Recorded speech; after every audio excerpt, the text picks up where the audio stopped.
आज पर्यावरण की हम लोग दूसरी क्लास पढ़ेंगे। इसके पहले हमने पर्यावरण क्या है, उसके घटक क्या हैं, कारक क्या हैं और सतत विकास क्या है, सतत विकास लक्ष्य क्या है, 2030 तक पूरे करने हैं, पेरिस समझौता, ये सारी चीजें पढ़ चुके थे। अब कुछ चीजें हम लोग और जान के तब पढ़ते हैं। तो पर्यावरण पढ़ रहे हैं। भारत में पर्यावरण मंत्रालय की स्थापना कब होती है? पहली तो जो पर्यावरण मंत्रालय है वो 1985 में राजीव गांधी के समय में बना। उसका नाम था पर्यावरण एवं वन मंत्रालय था। फिर कुछ अधिनियम आए। अधिनियम हमने बताया था पिछली बार, तो इनको नोट कर लीजिए कि पूछे जाते हैं। पर्यावरण एवं वन संरक्षण मंत्रालय या वन मंत्रालय कर दीजिए। वन मंत्रालय का सृजन 1985 में, ये 85 है, में राजीव गांधी ने किया।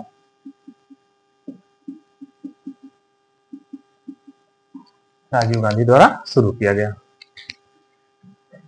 फिर आया पर्यावरण संरक्षण अधिनियम। पर्यावरण संरक्षण, इसको बताए थे पीछे, संरक्षण अधिनियम 1986 में आया। फिर आया वन्य जीव संरक्षण अधिनियम। वन्य जीव संरक्षण अधिनियम 1972 में आया। एक और है गंगा कार्य योजना। गंगा कार्य योजना 1985 में ये ही बनाई गई, गंगा को स्वच्छ रखने के लिए, ये पर्यावरण को संरक्षित करने के लिए, ये वन्य जीवों को संरक्षित करने के लिए, ये गंगा को साफ सुथरा रखने के लिए योजना बनाई गई। ये इतना था। अब कुछ चीजें और, जो अमेरिका है वहां की एक नदी है टेनेसी, उसको अमेरिका का नरक नदी कहा जाता है, बहुत ज्यादा प्रदूषित हो चुकी है, ये कहा जाता है। एक और जान लीजिए, भोपाल गैस त्रासदी हुई थी एक। भोपाल गैस त्रासदी कब हुई थी? त्रासदी 3 दिसंबर को 1984 को MIC गैस लिखी। M का मतलब हुआ मिथाइल आइसो साइनेट। MIC का शराब हुआ था जिसमें काफी लोगों की मृत्यु हो गई थी, ये हुआ था। मिथाइल आइसोसाइनेट गैस है, गैस का नाम। अब हम लोग पढ़ेंगे पारिस्थितिकी और पारिस्थितिकी तंत्र।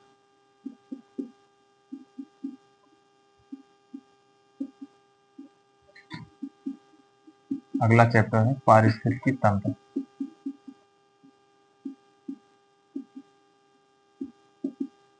इसको कहते हैं इकोलॉजी, इसको कहते हैं इकोसिस्टम। ये दो चीजें हैं, इन्हीं को पढ़ना है। अब इसको एक व्यक्ति थे अर्नेस्ट हेकल। अर्नेस्ट हेकल ने इसका नाम दिया था। पारिस्थितिकी नाम सबसे पहले किसने किसने सुझाया? अर्नेस्ट हेकल ने। है क्या? पारिस्थितिकी वह है जो जीवों और उसके वातावरण की परस्पर संबंध होता है, उसी को कहते हैं पारिस्थितिकी।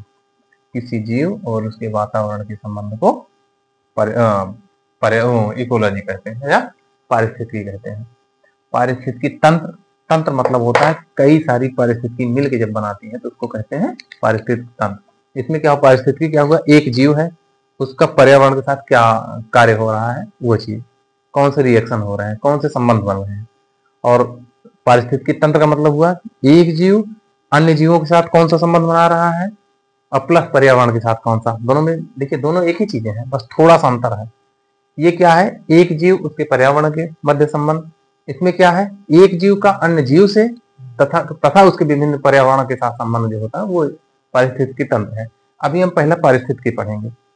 दोनों की परिभाषाएं देखिए एक सी दिखेगी, जल्दी समझ नहीं आएगा, लेकिन दोनों में अंतर इतना है, एक बारीक अंतर है। ठीक है, तो वातावरण और जीव समुदाय के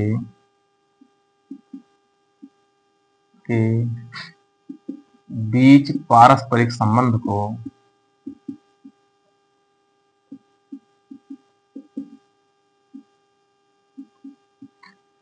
पारिस्थितिकी कहते हैं।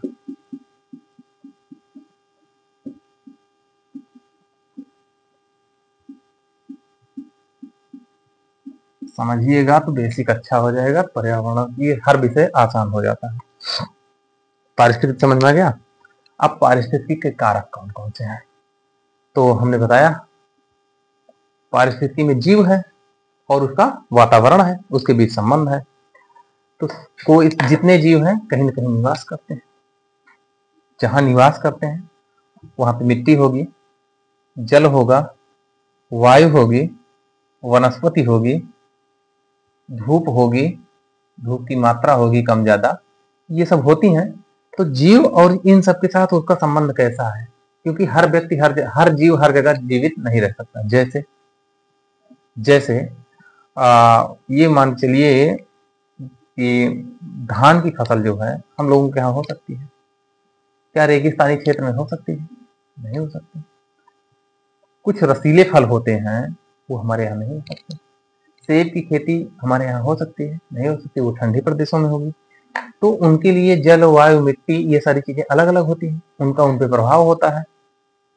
तो यही जो संबंध है ये क्या कहलाता है? पारिस्थितिकी। अब इसमें दो संबंध होते हैं, एक होता है जैविक संबंध, एक अजैविक। कोई जीव है उसका अन्य जीवों के साथ क्या संबंध है, या वनस्पति भी जीव है, पेड़ पौधे जीव है, उसके साथ कैसा संबंध है, और पर्यावरण के साथ कैसा संबंध है, इन्हीं को समझना हमारा है। अब कोई भी वस्तु होगी वो जीव पर प्रत्यक्ष या अप्रत्यक्ष रूप से प्रभाव डालती है। जैसे वनस्पतियां देखेंगे, कुछ को बहुत धूप चाहिए, कुछ को कम धूप चाहिए, कुछ छाया प्रिय होते हैं, कुछ धूप प्रिय होते हैं। जैसे सूरजमुखी धूप चाहिए, मसूड़ी छाया में चाहिए ना, उसके लिए दूसरी मिट्टी चाहिए, इनके लिए दूसरी मिट्टी, नाइट्रोजन की मात्रा अलग चाहिए ना। तो ये जो अंतर होते हैं, ये जो संबंध होते हैं, इन्हीं को क्या कहा जाता है? पारिस्थितिकी कहा जाता है। अब जैसे आपने कुछ फसलें देखी हैं, गेहूं को अभी जो बरसात का सीजन चल रहा है इसमें बो दीजिए, उगेगा? नहीं उगेगा, उसको पर्यावरण नहीं मिल पा रहा है, उसको उतना पानी नहीं चाहिए, है ना, नहीं उग पाएगा, जीवित नहीं रह पाएगा। इसी तरीके से धान को गर्मी के सीजन में कर दीजिए, वो सरवाइव नहीं कर पाएगा। तो हर के लिए अपना मौसम, ताप, ऊर्जा, मिट्टी, जल, ये सारी चीजें चाहिए। अब इनको लाल मिट्टी में बो दीजिए धान को, नहीं उगेगा, है ना। ये जो संबंध बन रहे हैं इसी को क्या कहा जाता है? इकोलॉजी। कारक देखते हैं कौन कौन से कारक हैं, ठीक, समझ में आ गया। तो कारक देखते हैं क्या क्या है।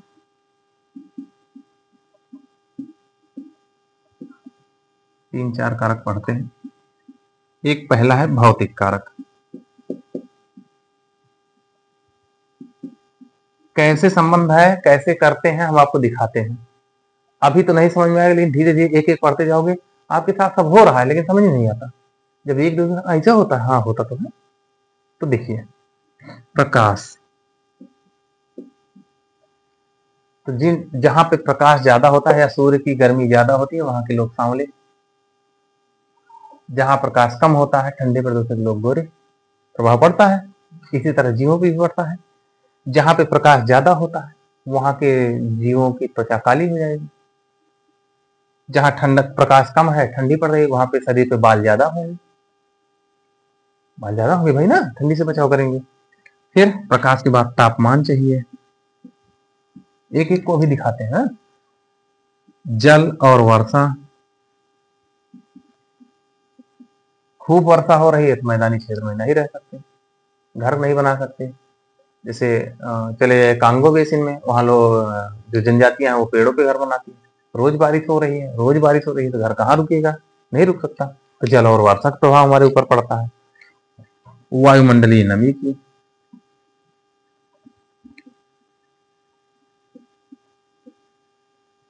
और वायु की वायु में 2 पॉइंट है, एक गति, अभी खूब तेज हवा चलती है गर्मी लू में, तो हम लोग दिन में नहीं निकल पाते हैं, तो वायु की गति का भी प्रभाव पड़ रहा है हमारे ऊपर।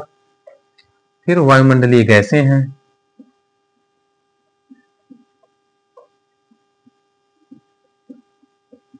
जैसे आप औद्योगिक प्रदेशों में चले जाते हैं या शहरों में चले जाते हैं, वहां ऑक्सीजन की मात्रा कम होती है, सांस लेना कठिन होता है, विभिन्न धूलकण हमारे शरीर में चले जाते हैं, रोग पैदा करते हैं, इनका भी प्रभाव हमारे शरीर पे पड़ता है, हमारे शरीर पे या जीवों पे पड़ता है ना।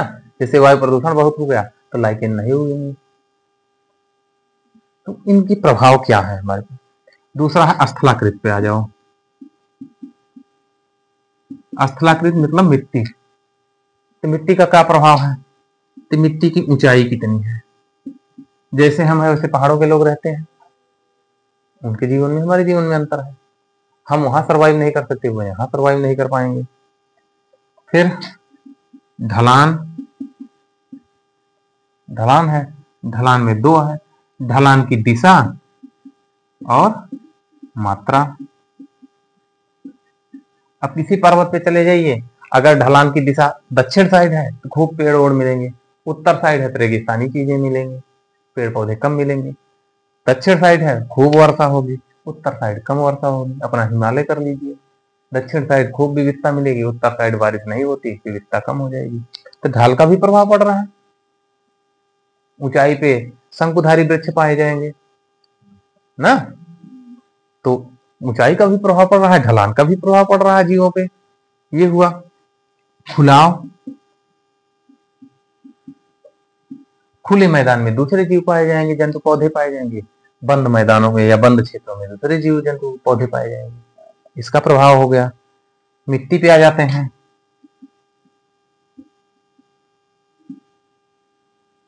मिट्टी वाले पे आ जाते हैं। मिट्टी में क्या क्या है, तो मिट्टी में खनिज पदार्थ होते हैं, हर जीव जंतु को खनिज चाहिए, 17 तत्व पाए वो चाहिए होता है प्रत्येक जीव जंतु को, तो जहां जो चीजें हैं उसको उनको चाहिए, नहीं मिलेगा तो नहीं हो पाएंगे। जैसे आप कीटभक्षी पौधे सुने हैं, जिस वायुमंडल या जिस मिट्टी में नाइट्रोजन नहीं है वो कीटों को खा के पूरा करते हैं, वहां नाइट्रोजन नहीं, तो खनिज से होता है। फिर कार्बनिक पदार्थ, जो सड़े गले चीजें होती हैं वो कार्बनिक पदार्थ होती हैं, तो जहां कार्बनिक पदार्थ ज्यादा वहां जीव अच्छा सर्वाइव करेगा, जंतु पौधे वनस्पति। जहां कार्बनिक पदार्थ कम वहां सर्वाइव, पत्थरों पे देखिए धान की खेती नहीं हो सकती, गेहूं की खेती, अरहर की खेती नहीं हो सकती, है ना। किसका प्रभाव पड़ता है, कार्बनिक पदार्थ का। शैवाल, शैवाल जीव होते हैं, पौधे होते हैं। उसके बाद मृदीय जल, यहां से एक प्रश्न पूछा जाता है, पौधे कौन सा जल लेते हैं, है? मृदीय जल 3 से 4 प्रकार का होता है, अभी दिखाते हैं। हम लोग केवल जल जानते हैं, मिट्टी में 3-4 प्रकार के जल पाए जाते हैं। अब ये प्रश्न पूछा जाता है पौधे कौन सा जल लेते हैं, तो नहीं पता, पता नहीं कहां से पूछा है आयोग, या पता नहीं कहां से पूछ लिया प्रश्न इतना कठिन, यहीं से है। तो एक एक टॉपिक को हम बताते चलते हैं। फिर वायु जल, देखिए बरसात में जब वायु में नमी ज्यादा होती है, हम सांस लेने में दिक्कत होती है, उमस हो जाती है। गर्मियों में जब वो आर्द्रता कम होती है तो हमको सांस लेने में थोड़ा आसानी होती है। मृदा जीव, मिट्टी में जीव हैं, केचुआ उचुआ अच्छे से पाया जा रहा है तो उर्वरा शक्ति अच्छी, जीव कम है तो उर्वरा शक्ति कम होगी, इसका प्रभाव पड़ता है। मृदा अभिक्रिया,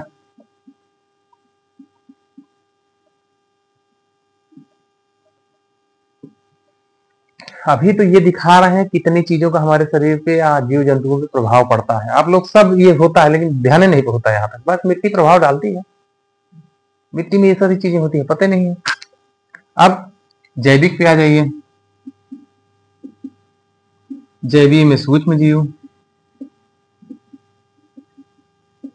सूक्ष्म जीव में देखिएगा हम लोगों को जीवाणु विषाणु वायरस ये सब क्या करते हैं, रोग फैला देते हैं हम लोगों का, कुछ फायदा कर जाते हैं, जैसे लैक्टोबैसिलस दूध से दही बना देता है, फायदा भी कर जाता है, कुछ फायदा करते हैं कुछ नुकसान करते हैं, इनका प्रभाव हमारे ऊपर पड़ता है। तो सूक्ष्म जीव क्या हो गए, जीवाणु हो गए,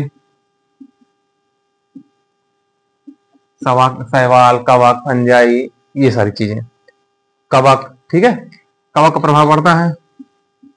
कवक मतलब होता है भुकड़ी, भुकड़ी भुकड़ी जो उसमें लगती है, रोटी में, अचार में, ये सब देखे हैं, वो कवक। तो कुछ फायदेमंद होते हैं, एक मशरूम खाते हो फायदेमंद है, अचारों को नुकसान कर देता है। तो फायदा नुकसान दोनों है, प्रभाव डाल रहा है हमारे जीवन पे। ठीक, फिर चरने वाले पशु, चरने वाले पशु क्या करते हैं, ये आ जा रहे हैं, मिट्टी इनके पैरों से खुद रही है, तो बरसात में या पानी की वजह से बह जाएगी, अच्छी मिट्टी निकल जा रही है, फायदा नुकसान कर रहे हैं, फसलों को खा जा रहे हैं, प्रभाव डाल रहे हैं हमारे ऊपर। फिर परिजीविता, सहजीविता, परजीविता, सहजीविता, मृतोपजीविता, अधिपादकता, और एक और है कीटभक्षी पौधे।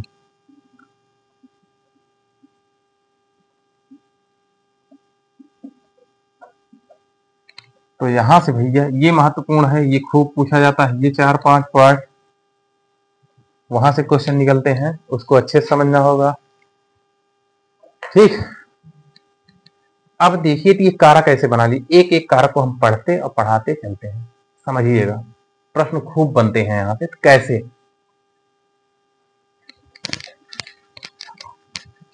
रटने पे मत ध्यान दीजिएगा, समझिएगा, बड़े आसानी से काम होगा और तैयार बहुत अच्छा होगा। पहले प्रकाश का लेंगे।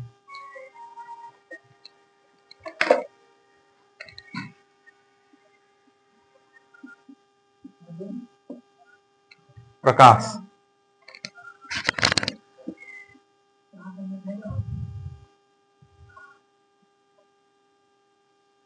पृथ्वी पर जीवन को संचालित करने के लिए प्रकाश की आवश्यकता होती है। इस पृथ्वी पर जितनी भी ऊर्जा है वो कहां से आती है, सूर्य से आती है।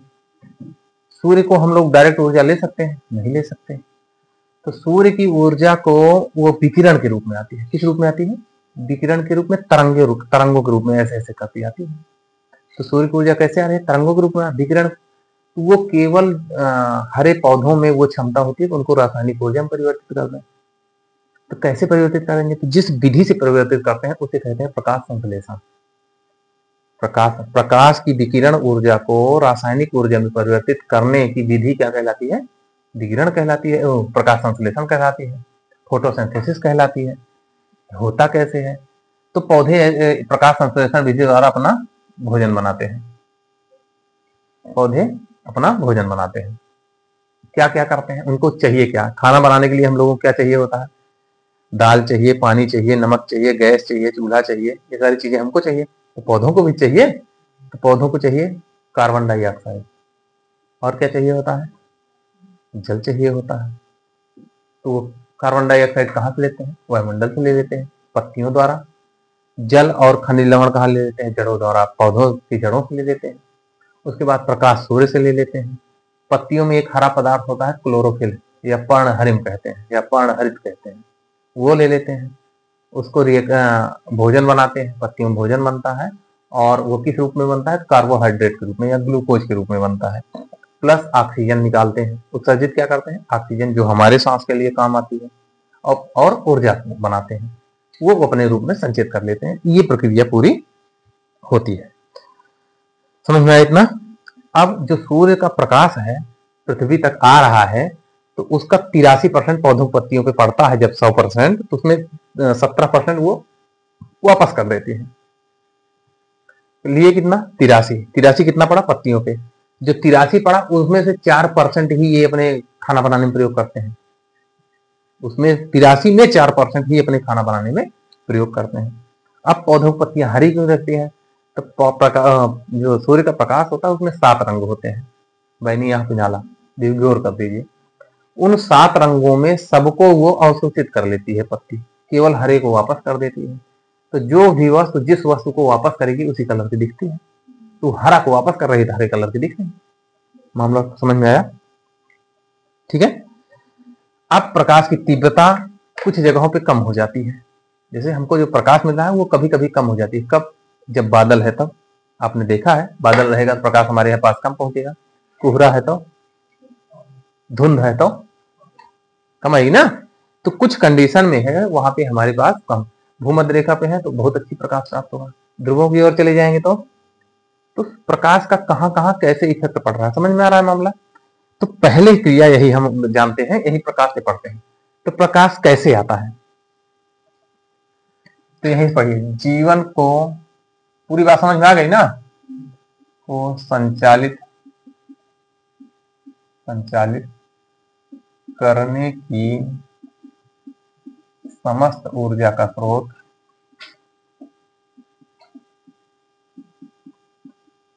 कौन है?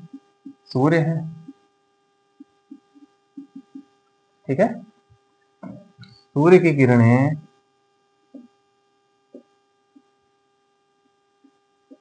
किस रूप में? तरंगों के रूप में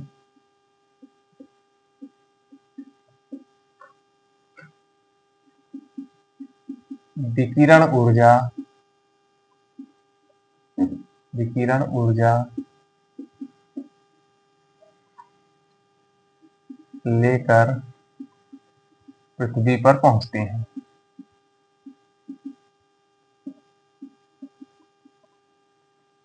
यहाँ तीन चीजें मिली। हाँ?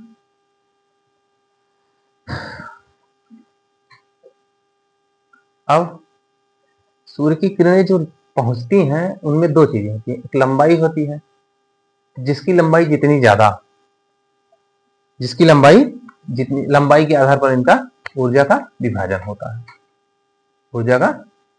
होता है। तो आपने देखा होगा कि सबसे लंबी तरंग दैर्घ्य किसकी? लाल की। तो उसकी ऊर्जा कम हो जाती है। जिसकी तरंग दैर्घ्य छोटी उसकी ऊर्जा ज्यादा।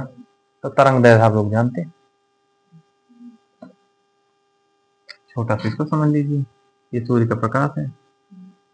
ऐसे ये आयाम होता है, यहां से यहां तक को तरंग दैर्घ्य कहते हैं। दो प्रकार से है, एक ऐसे चल रही है नजदीक ना, इसकी तरंग दैर्घ्य कम, इसकी ऊर्जा ज्यादा। इसकी तरंग दैर्घ्य ज्यादा, इसकी ऊर्जा कम।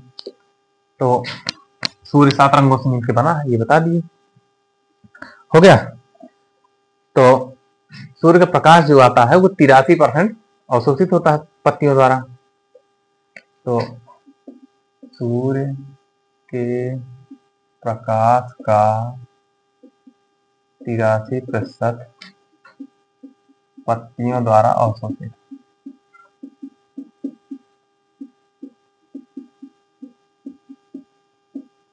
तथा उसका 4% मतलब संरक्षित होता है। 4% पत्तियों में संचित होता है।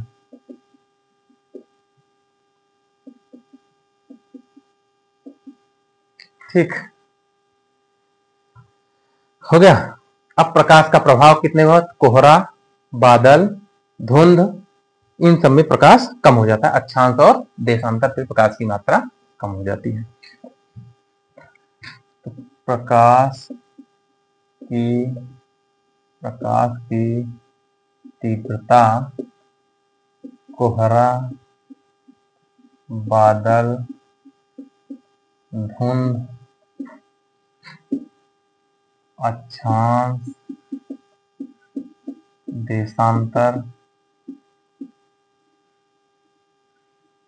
कम हुई है, अक्षांश देशांतर पर बदलती है। इसका मतलब हुआ कि अगर ध्रुवों से भूमध्य रेखा की आ रहा है प्रकाश की मात्रा बढ़ेगी, तीव्रता बढ़ेगी, नहीं तो घटेगी। तो दोनों है। अब प्रकाश संश्लेषण देखते हैं। प्रकाश प्रकाश संश्लेषण। तो कभी कभी प्रकाश संश्लेषण के नाम से, कभी कभी अंग्रेजी में फोटोसिंथेसिस, तो उसको भी हिंदी में लिख देते हैं फोटोसिंथेसिस। ठीक। प्रकाश संश्लेषण क्रिया कहाँ होती है? पत्तियों में होती है। कहाँ होती है? तो पत्तियों में होती है। ठीक। कैसे होती है? तो 6CO2, ये क्या है? Carbon dioxide.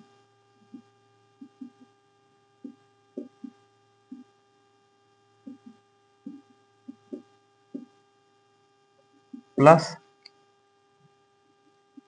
12H2O, ये जल है। तो कभी कभी जल का सूत्र पूछा जाता है, तो ये जल का सूत्र भी यहां मिल रहा है। और क्या चाहिए? पत्तियों को या पौधों को भोजन बनाने के लिए 3-4 चीजें चाहिए होती हैं। क्या? कार्बन डाइऑक्साइड चाहिए थी, जो वो पत्तियों के द्वारा, पत्तियों में रंध्र होते हैं, उनके द्वारा वायुमंडल से अवशोषित करते हैं। और क्या चाहिए होता है? जल चाहिए होता है। जल कहाँ से मिलता है? जड़ों द्वारा अवशोषित करते हैं। तो अभी ये जल कौन सा जल होता है? तो केच का जल यूज करते हैं, उसके अलावा नहीं यूज कर पाते। तो उसको बताते हैं कैसे होता है। जल हो गया, और क्या चाहिए इनको? तो प्रकाश चाहिए होता है। प्रकाश चाहिए होता है। और क्या चाहिए? कहाँ होती है क्रिया? पर्णहरिम, हरिम या क्लोरोफिल, यहाँ पे होती है। क्या बनता है? C6H12O6, इसी को कार्बोहाइड्रेट कहते हो, या इसी को ग्लूकोज भी कहते हो, इसी को शुगर भी कह दोगे। 6O2 प्लस एनर्जी, ये इतनी चीजें बनती है। ठीक है। अब ये जो एनर्जी है, ये रासायनिक ऊर्जा है।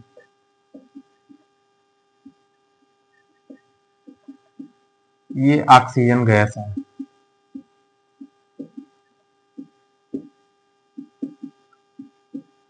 ये जो प्रकाश है, ये विकिरण ऊर्जा है।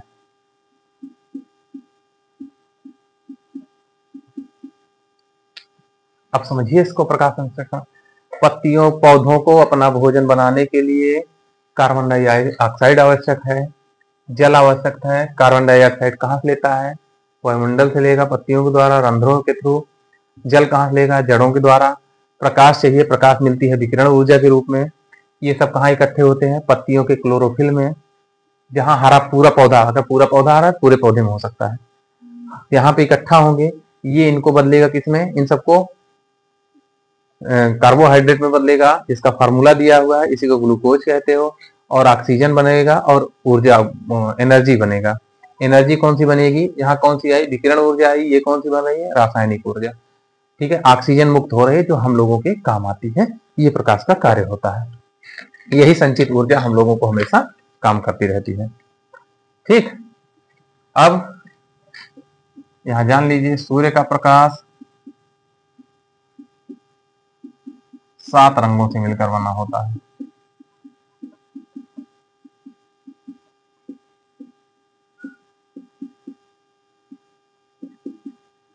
क्यों बता रहे हैं? तो जो प्रकाश संश्लेषण की क्रिया है, ये सबसे तेज लाल और नीले में होती है। प्रकाश संश्लेषण क्रिया सबसे तेज किसमें होती है? लाल और नीले में। प्रकाश संश्लेषण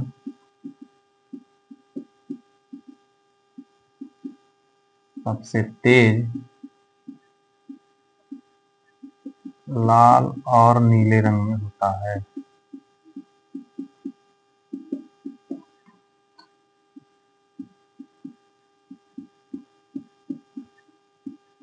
ठीक है। जो 7 रंग होते हैं, पहली चीज ये कुछ जान लीजिए, वो लिखना नहीं है। सूर्य का प्रकाश 7 रंगों से मिला है। एक रंग हटा दीजिए, काला कलर, सब मिला के काला बन जाएगा। अगर उसमें से कोई एक रंग निकाल दीजिए सातों में से, तो वो हमेशा काला बन जाता है। ठीक। लेकिन सातों मिला दीजिए तो कौन सा रंग बनता है? सफेद बनता है। सातों रंग मिलाओगे तो कौन सा बनता है? सफेद। उसमें से आप देखिएगा तो बैनी आप पिनाला एक उसका स्पेक्ट्रम का सेट है, तो लाल सबसे ज्यादा तरंगदैर्घ्य होती है। तो लाल और नीला जो प्रकाश है इनमें ऊर्जा की मात्रा जो होती है नीले में, इसी की वजह से यहाँ पे ऊर्जा ज्यादा होती है, तो इस वजह से इनमें क्या होगा, प्रकाश संश्लेषण तेज होता है, ज्यादा होता है। ये हो गया, ये था प्रकाश संश्लेषण। ऊर्जा कैसे बनती है? अब पौधों से ही हम लोगों को मिलती है। हम लोग तो अपना खाना बना सकते हैं। कभी कुछ लोग कहेंगे हाँ दाल चावल है जो खा ले, ना भैया, वो दाल चावल कहाँ से आया? पौधों से आया। अगर कोई कहे कि हम अपना भोजन बना सकते हैं, बिल्कुल नहीं बना सकते हैं। पौधों के द्वारा दिए गए, हम नहीं, इस धरती पे कोई भी जीव अपना भोजन नहीं बना सकता। वो सब कहीं ना कहीं पौधों से ही अपना भोजन प्राप्त करते हैं। ठीक, तो हम लोग पेड़ पौधों पे ही निर्भर है। अब आते हैं, पहला काम हो गया सूर्य के प्रकाश का। दूसरा वाष्पोत्सर्जन होता है।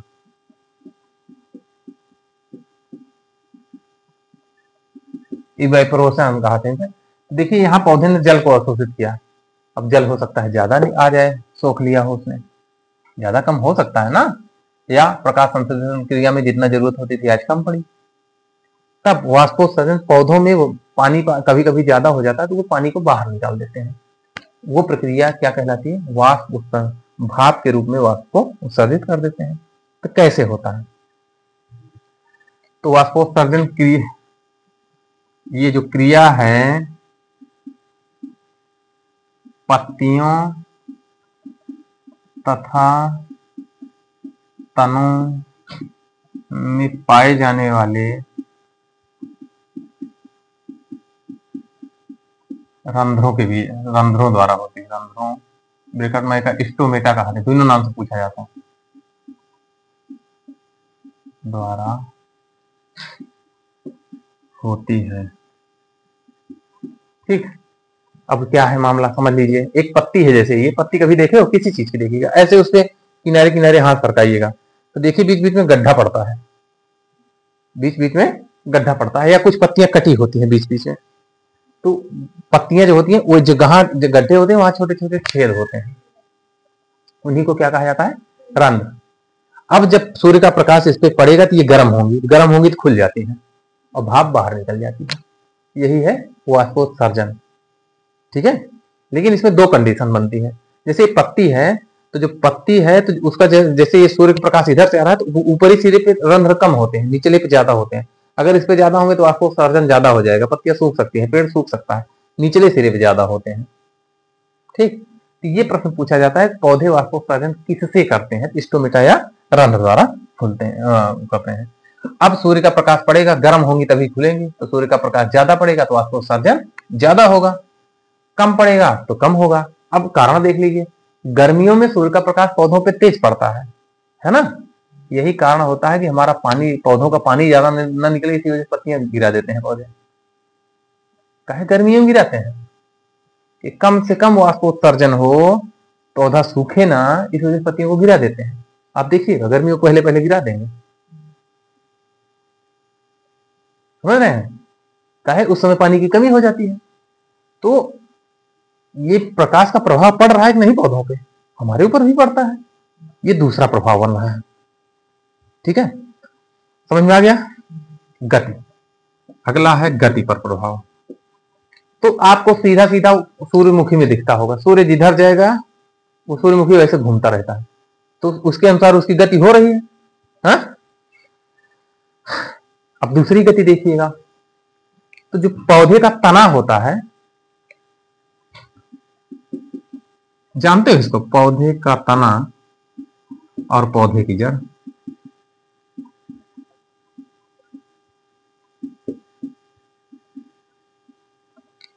तो पौधे का तना किस ओर बढ़ता है? जिस ओर प्रकाश होता है।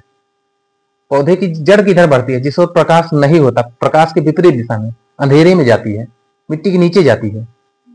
लेकिन तना ऊपर आता है।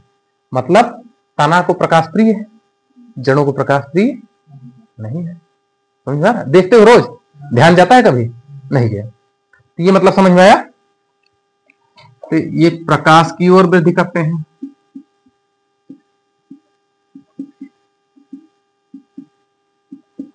ये प्रकाश के विपरीत इसको कहते हैं धनात्मक प्रकाशानुवर्तन। धनात्मक प्रकाशानुवर्तन,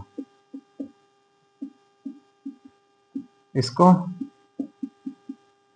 ऋणात्मक प्रकाशानुवर्तन। विपरीत दिशा में जा रही है, इसका प्रभाव देखो। केवल हम प्रभाव दिखा रहे हैं, आपके दिमाग में नहीं बैठी है, बताइए। इसको देख रहे हो रोज, गति हो गई ना। अगला है बीजांकुरण। अब फिर देखिए, कुछ बीजों को जमने के लिए ज्यादा प्रकाश चाहिए, कुछ को कम। जैसे धान को प्रचंड गर्मी में बोओगे, गेहूं को ठंडी के सीजन में ना। तो कुछ को जमने के लिए, यही बीजांकुरण मतलब बीजों में अंकुर निकालने के लिए, कुछ को, धान को देखिए ढाक देते हो, गर्म हो जाए और गर्म हो जाए ना, गेहूं ढाक दीजिए। तो बीजांकुरण के लिए भी प्रकाश की कम और ज्यादा आवश्यकता होती है। ठीक है, तो बीजांकुरण में सर्वाधिक प्रभावी लाल प्रकाश होता है।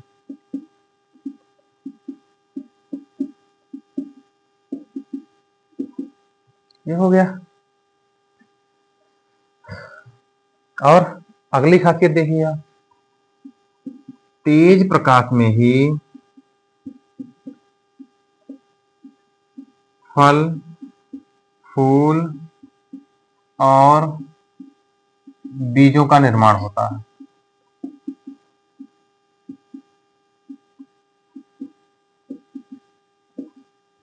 अब देखिए कैसे, तो जितने फल फूल लगते हैं वो देखिए तो गर्मियों में ही लगते हैं, ठंडी के पहले या ठंडी के बाद।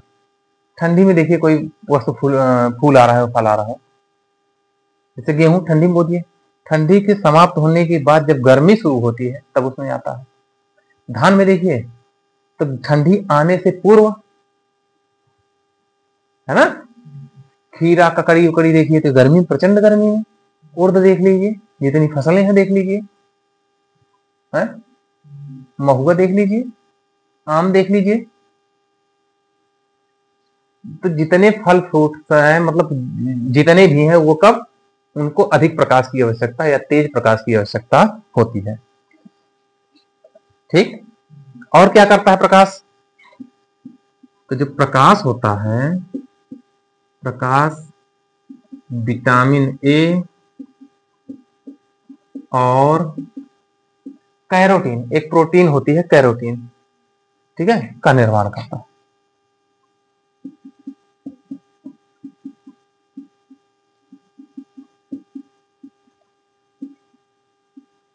नहीं समझ में आ रहा है, फिर समझिए।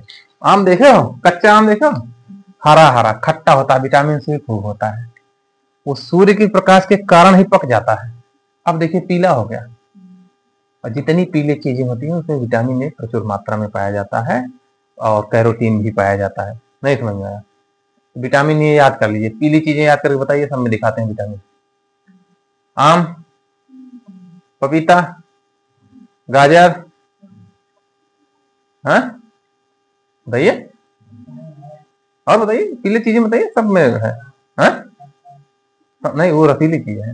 हाँ, लेकिन विटामिन ए कुछ मात्रा में होगा, लेकिन रसीली चीजें अंदर रखिएगा तो पीला नहीं होता। हाँ, चना दे, नहीं, उसके अंदर का पार्ट देखिए ना। आम रसीला नहीं है, गूदेदार है, मनता है। ये मामला समझ में आया? तो प्रकाश विटामिन ए और कैरोटीन के निर्माण में सहयोग करता है। पपीता देखिए पक जाता है, विटामिन ए का अच्छा स्रोत है। विटामिन सी का भी स्रोत है पपीता, मिर्च विटामिन सी का स्रोत है। ये सूर्य के प्रकाश में ही संभव है। सूर्य के प्रकाश के अनुपलब्धता में उनको पका के पीला कर लीजिए, तो फिर आपको कुछ केमिकल तो रखने होंगे, नहीं तो नहीं हो पाएगा। ठीक, अगली खासियत देखिएगा प्रकाश की, एक प्रकाश में 4-5 हार्मोन होते हैं, ऑक्सीजन, जिब्रेलिन, साइटोकाइनिन, एब्सिसिक, ये सब प्रकाश के हार्मोन हैं। तो जब सूर्य का प्रकाश पौधों पे नहीं पड़ेगा, आपने कभी देखा है कि सूर्य का प्रकाश जिन पौधों में नहीं पड़ता उनकी क्या हालत होते हैं, क्या होते हैं? जिन पर सूर्य का प्रकाश नहीं पड़ता वो लंबे बहुत होते हैं, बहुत बढ़ जाते हैं। फल और बीज नहीं लगेंगे लेकिन लंबाई बहुत बढ़ती है जिन पे। अब इसको अंदाजिएगा, तो अगर प्रकाश नहीं पड़ रहा है तो उसमें ऑक्सीजन ज्यादा निकलता है, ऑक्सीजन ज्यादा निकलेगा तो क्या होगा, लंबाई ज्यादा बढ़ जाएगी। ठीक, तो पौधों में वृद्धि करने वाला हार्मोन कौन सा है, ऑक्सिन है। ये कल्ले को जो ऊपर कल्ला निकलता है, खूब निकालेगा, खूब बढ़ता है, चला जाएगा, ऑक्सिन। और फिर प्रकाश के अभाव में पौधे लंबे हो जाते हैं।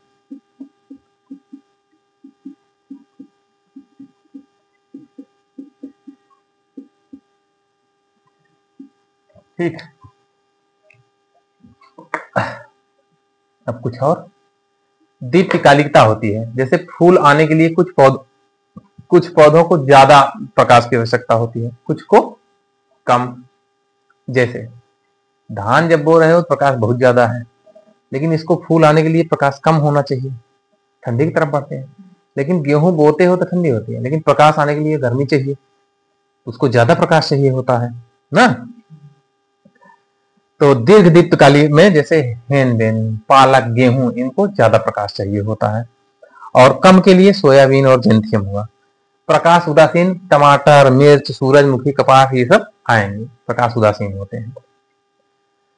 कुछ होते हैं प्रकाश प्रिय होते हैं और कुछ होते हैं छाया प्रिय होते हैं। प्रकाश प्रिय में सूरजमुखी सबसे अच्छा उदाहरण है, और छाया प्रिय में आपका एबी, स्पाइसिया, ये सब चीजें, सिंपल भाषा मसूरी समझ लीजिए, वो हो गया। ये प्रकाश का प्रभाव हमारे जीवन पर कैसे पड़ा, कितना पड़ता है, ये हमने दिखाया। दूसरा है तापमान का, दूसरा कौन सा है, तापमान का। अब छोटे छोटे हैं, ये ज्यादा महत्वपूर्ण चीज थी, यहाँ पर ज्यादा थी। मिटा दे इसको, हा? मामला समझ में आया? अभी तक यहां तक दिमाग काम करता था, कैसा संभव है?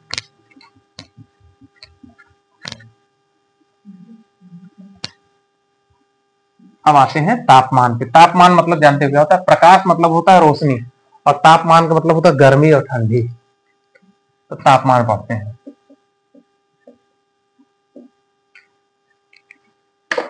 कलम खाली, हाँ।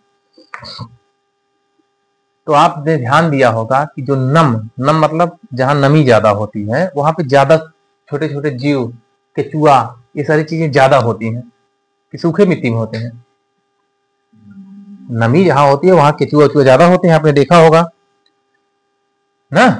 तो नमी और जहां खाद ज्यादा होगी, गोबर वोबर जहां हो, देखिए उसमें देखिए बहुत छोटे छोटे कीड़े होते हैं। तो जहां पे नमी होगी, जहां पे खाद होगी, वहां पे सूक्ष्म जीव ज्यादा वृद्धि करते हैं। ठीक, पहला क्यों? क्योंकि जो हमारे शरीर में जो क्रियाएं हो रही हैं रासायनिक, उनको उपापचयी क्रियाएं कहते हैं। कौन सी क्रियाएं कहते हैं? और इनको रोकता और बढ़ाता कौन है? एंजाइम होता है, जिसको बीकर कहते हैं। एंजाइम को क्या कहते हैं? बीकर कहते हैं। ये पूरे शरीर के मेटाबॉलिज्म को नियंत्रित करते रहते हैं एंजाइम। ठीक, तो कुछ चीजें यहां से बनता है। अभी हम लोगों को काम करना हो तो गर्मी में, खूब गर्मी में दोपहरिया में काम करने कह दिया जाए, कर लेंगे। बहुत ठंडी में कह दिया जाए तब भी नहीं कर पाएंगे। कब करेंगे? तो जो मानव शरीर है ये 25 से 35 डिग्री सेल्सियस के लिए बहुत अच्छा काम करता है। आपने एसी लगवाया होगा तो उसका टेम्परेचर देखिए कितना रखते हो, है ना। वो 25 के इर्द गिर्द रखोगे, क्योंकि बॉडी उस समय बहुत अच्छा काम करती है। उसमें नमी का भी कुछ रोल होता है। अगर 7% नमी है, 25 डिग्री सेल्सियस टेम्परेचर है, बहुत अच्छा काम करेगी। उस समय आपकी कार्य क्षमता सबसे अधिक होती है। तो ये तापमान का प्रभाव पड़ रहा है। तो हमको इसमें जो प्रश्न पूछा जाता है वो एंजाइम से पूछा जाता है मुख्यतः। तो हम एंजाइम पे चर्चा करते हैं। ठीक, तो नम तथा अधिक खाद वाले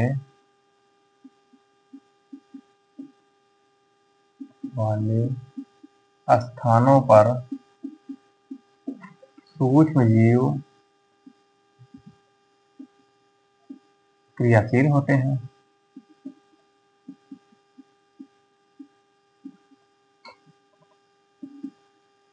ये हो गया। फिर उपापचयी क्रियाओं में, उपापचयी क्रियाएं क्या है जानते हो? शरीर के अंदर जो रिएक्शन होते हैं उनको उपापचयी क्रिया कहते हैं। उपापचयी क्रियाओं में विकर को एंजाइम कहते हैं। एंजाइम ज्यादा प्रचलित है। उपापचयी क्रियाओं में एंजाइम या विकर मुख्य भूमिका निभाते हैं।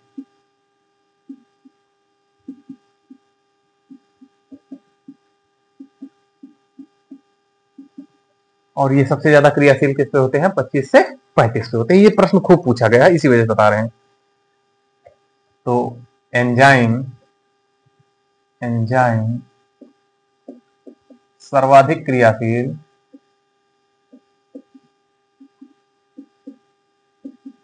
प्रीवियस ईयर उठाइएगा, ये पूछा गया है। ये सर्वाधिक क्रियाशील 25 से 35 डिग्री सेल्सियस के बीच होता है। और क्या खासियत होती है एंजाइम की? ये इसका मतलब एंजाइम है। एंजाइम 0 डिग्री सेल्सियस पर